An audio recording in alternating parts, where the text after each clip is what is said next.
Have you ever felt that constant push, that feeling you just have to keep going, Oh, absolutely. even when you're totally exhausted or maybe dealing with something really heavy? Because stopping just feels wrong. Yeah, like it's failure or something. And then if you do think about taking a break, that little voice pops up. Exactly. The guilt voice. Shouldn't you be doing something? Isn't this lazy, selfish even? It's almost everywhere in our culture now, that feeling, isn't it? This deep sense of guilt about just pausing, like slowing down is some kind of weakness. Totally. And that's the big paradox we're really diving into today. What if the key to being truly strong, truly resilient, isn't about pushing harder? What if it's about learning how to actually hit pause? Yes. That's our mission to this deep dive. We want to unpack the surprising science, but also the cultural wisdom behind why downtime isn't just nice to have. It's essential, like a powerful act of taking care of yourself, preserving yourself, really. And finding more energy, more actual joy in life because of it. That's spot on. We've looked at some really compelling stuff, personal stories, people battling that guilt, fascinating science on sleep and the brain. And even these ancient philosophies from around the world that actually champion doing nothing. Right. And the message that comes through loud and clear from all of it, rest is the foundation for your mind, your body, your emotions, everything. Okay, so let's tackle it head on. This struggle to just stop. Why is it so hard? What's the real cost of being always on? Well, a big part of it, and our sources really highlight this, is how we've tangled up productivity with our actual self-worth. If you're not visibly doing something. Yeah, there's this sneaky feeling that your value just drops. It's a real trap. A powerful one. And for a lot of people, especially women, there's this added pressure, this feeling of being responsible for everyone else's well-being too. So taking time for yourself feels like you're letting someone down. Exactly, which leads to this huge guilt when you even think about slowing down. It feels like you should always be available, always giving. It's a direct path to, burnout. I was really struck by this one personal story we came across.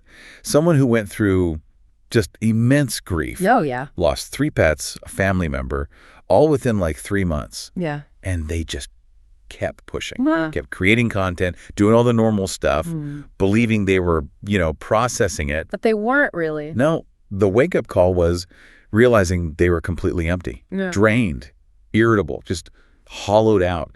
They admitted they'd fallen back into this old habit of not dealing with feelings because it felt inconvenient. And the guilt about not being productive enough just piled on top. Right. It just hammers home how deep that guilt runs, even when you're facing huge personal loss. It's like the need to produce overrides everything. That story really hits hard. It shows how easily we can just ignore what our bodies are screaming at us. And those warning signs of exhaustion, we often brush them off, don't we? Yeah. Oh, I'm just a bit tired. But they're actually massive red flags. Beyond just feeling tired all the time, there are other signs, like persistent brain fog, finding it really hard to remember things. Or maybe snapping at people more. Yeah. Feeling more irritated or angry or just kind of sad. You can't quite pin down why. Definitely. Or just having no energy for things you normally enjoy. Or, get this, actually nodding off during the day when you're not sick. That's a big one. These aren't just small things, are they? Not at all. And you can add changes in appetite, that constant feeling of stress humming underneath everything, weird aches and pain. Or just feeling numb, like apathy towards things you used to care about. Exactly. If any of that sounds familiar to you, it's not just being busy. It's a serious signal that you are desperately missing deep, restorative rest. So, okay, if we ignore these signs, keep pushing, what are the long-term consequences? Sounds pretty serious. It really is. Ignoring that basic need for rest, it has these cascading effects, mentally and physically. Yeah. Burnout, like we said, that's almost inevitable if you keep pushing nonstop. And that burnout fuels chronic stress. Right. Which messes with your mood, your immune system. It can lead to ongoing anxiety, really low energy, and makes you more vulnerable to getting physically sick. And mentally, it can get even worse. I read that constantly overriding your need for rest can seriously wear down your resilience. It absolutely can, to the point where it could contribute to things like clinical depression or, in really extreme situations, even thoughts of self-harm. It just shows how vital rest actually is. Wow, that's sobering. It's a stark reminder. Rest isn't just about feeling good. It's fundamental to staying healthy and physically. The research is clear. Chronic lack of sleep increases your risk for high blood pressure, diabetes, obesity, heart attack, stroke. even some cancers. And our brains take a hit too, right? There was that fact that just blew my mind. Ah, yeah, the 17-hour thing. Yes, after just 17 hours of being awake, your cognitive impairment can be like someone with a blood alcohol level of 0.05%. Which is the legal driving limit in many places. Yeah. It's staggering. It means you're basically functioning as if you're impaired if you pull an all-nighter or even just have a really long day. Exactly. So it's no wonder our attention, our learning, memory, decision-making, creativity, it all suffers hugely when we're tired. And it feels like our phones and devices are just pouring gasoline on this fire. They absolutely are. Our digital habits are a massive part of this always-on problem. Right. The blue light from screens, especially late at night, it suppresses melatonin. That's the hormone that tells your body it's time to sleep. So it messes up our natural sleep cycle, our circadian rhythm. Which isn't just about falling asleep, right? It affects other things too. Yeah, it's linked to things like blood sugar issues and a higher risk of metabolic diseases. It's not trivial. And what about relationships? Staring at screens instead of connecting. Well, yeah, we often use devices as a crutch, right? Which can weaken our real-world connections. That definitely feeds into feelings of loneliness and anxiety for some people. And there's that fascinating point about breathing. How we actually change how we breathe when we're looking at our devices. Oh, right. That's crucial. Unconsciously, a lot of us start taking really shallow breaths or even kind of hold our breath when we're scrolling or checking emails. Seriously. Yeah. And that triggers the body's fight or flight response, so it keeps stress hormones like cortisol elevated. Our devices aren't just mentally draining us. They're physically putting us into stress mode. Exactly. Chronically. Okay, wow. So we've laid out the problem, the high cost of this nonstop life. But here's where it gets like hopeful and really interesting. The solution. Yeah. What if the answer isn't about finding ways to do more, but actually doing less? Yeah. Intentionally. The art and science of downtime. It sounds almost rebellious in our culture, doesn't it? Doing nothing. Totally. But the idea is that this doing nothing can actually make you more productive, more creative. Because your brain actually needs it. It thrives on rest, on reflection, even on what feels like wasted time. And the science really does back this up. And it's not even a new idea. I was fascinated by how different cultures have valued these pauses for ages, like the Italians. Dolce far niente. Ah, the sweetness of doing nothing. It's beautiful, isn't it? It really is. It's about savoring the moment, treating leisure like it's sacred. Right. It's not about laziness. It's about consciously enjoying that coffee, taking that walk with no goal other than just being there, soaking it in. Rediscovering joy in just like the warmth of the sun or the taste of something delicious. Yeah.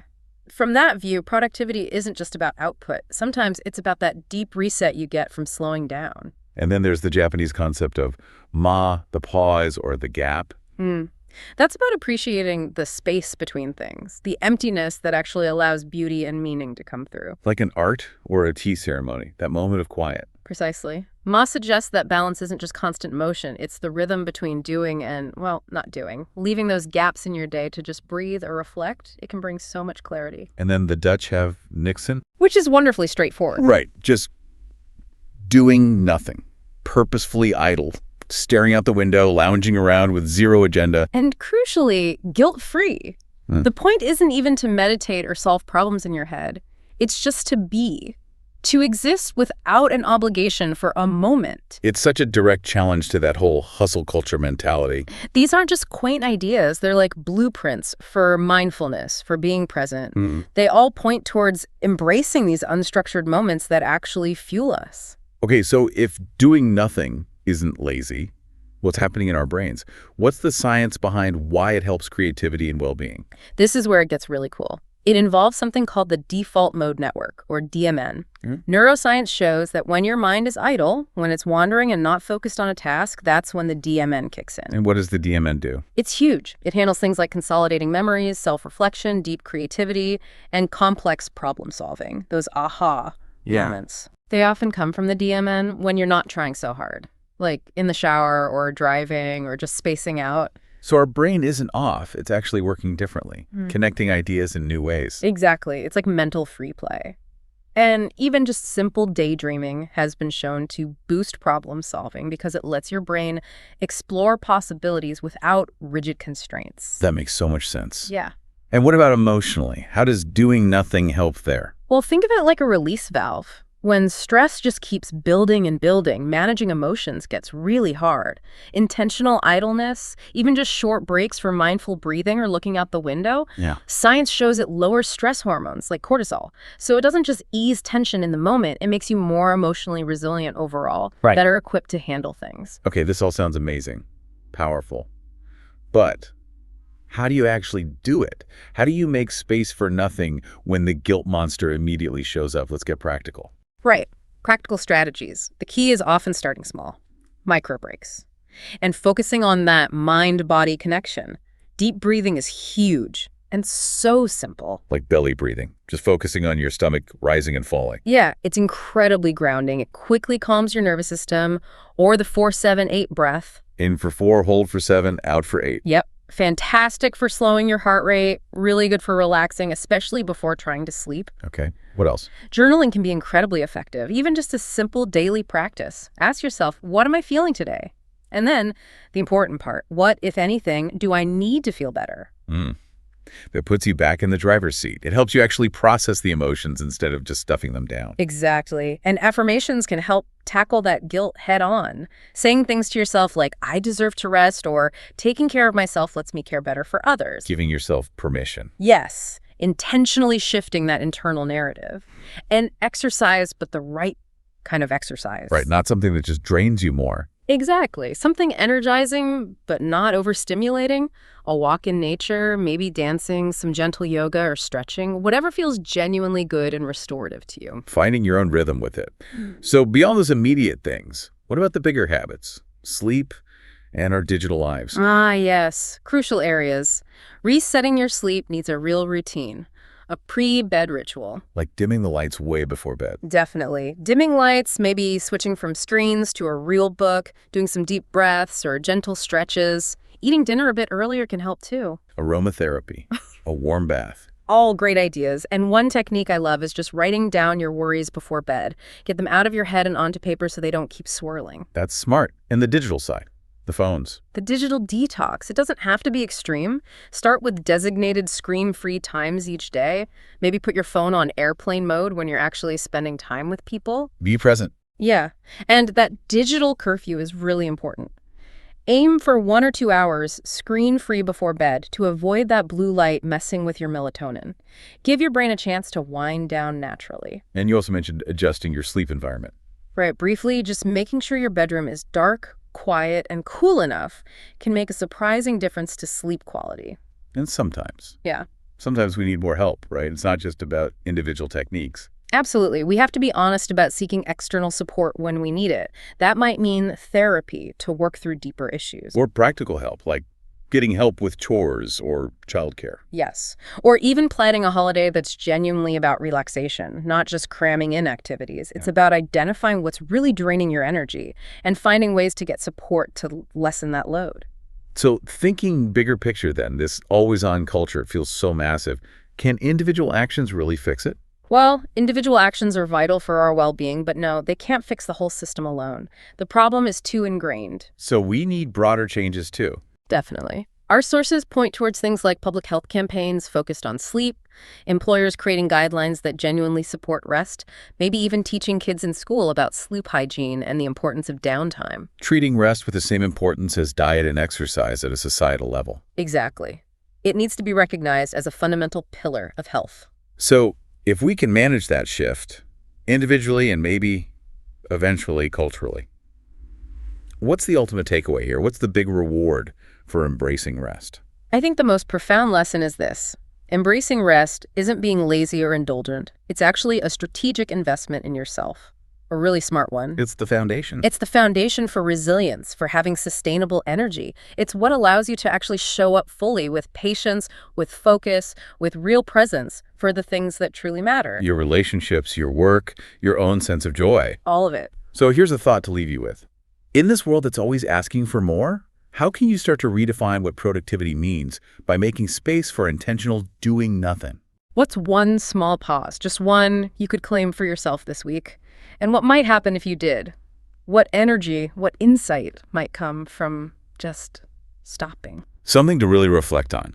We hope this deep dive gives you some food for thought on integrating that intentional rest into your own life. Towards more energy and definitely more joy.